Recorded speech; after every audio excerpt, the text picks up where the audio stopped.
Hi all అందరికీ నమస్కారం అండి.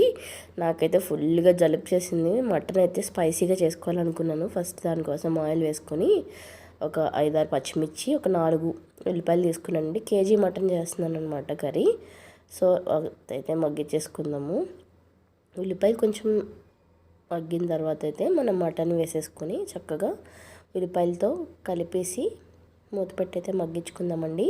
ఇలా మగ్గించుకున్నప్పుడు చాలా వాటర్ అనేవి ఊరిపోతాయి అనమాట. సో ఆ స్టేజ్లో మనం ఒక 2 స్పూన్లు అల్లం వెల్లుల్లి పేస్ట్ వేసుకొని చక్కగా కలుపుకొని దాని అయితే ఉడికించుకుందాము. ఇలా కాసేపు ఉడికి ముక్క అనేది కలర్ చేంజ్ అయిన తర్వాత ఇప్పుడైతే కర్రీకి సరిపడినట్టు ఉప్పు, పసుపు, కారం వేసేసుకొని దీన్ని కూడా ఒకసారి కలుపుకొని అయితే ఒక 2 నిమిషాలు అయితే వేగనిద్దామండి.